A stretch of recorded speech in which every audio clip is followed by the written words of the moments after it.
اعوذ باللہ من الشیطان الرجیم، بسم اللہ الرحمن الرحیم۔ سب سے بڑا وظیفہ۔ حضرت عبداللہ بن حبیب رضی اللہ تعالیٰ عنہ روایت کرتے ہیں کہ ہم حضور اکرم صلی اللہ علیہ وآلہ وسلم کو بارش کی رات اور سخت اندھیرے میں تلاش کر رہے تھے کہ آپ صلی اللہ علیہ وسلم کو ہم پا گئے۔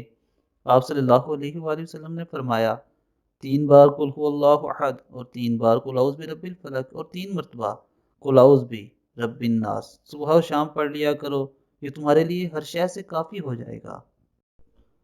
دوستو، یہ وظیفہ ہر شر سے بچنے کے لیے کافی ہے، یعنی نفس و شیطان اور جنات و اسیب، جادو، حسد و دشمنوں کے ہر شر اور بری نظر کے شر سے حفاظت کا بہترین نسخہ ہے۔ نیز یہ وظیفہ ہر وظیفے کی طرف سے بھی کافی ہے۔ دوستو، یہ بہت ہی پیارا وظیفہ ہے اور اس کے بے حد فضائل بھی ہیں، اور اس کے ساتھ ساتھ آپ کو بے حساب اجر بھی ملتا ہے، اس لیے یہ وظیفہ ضرور کیجیے۔ اللہ تعالی ہمیں عمل کی توفیق عطا فرمائے۔ السلام علیکم ورحمۃ اللہ وبرکاتہ۔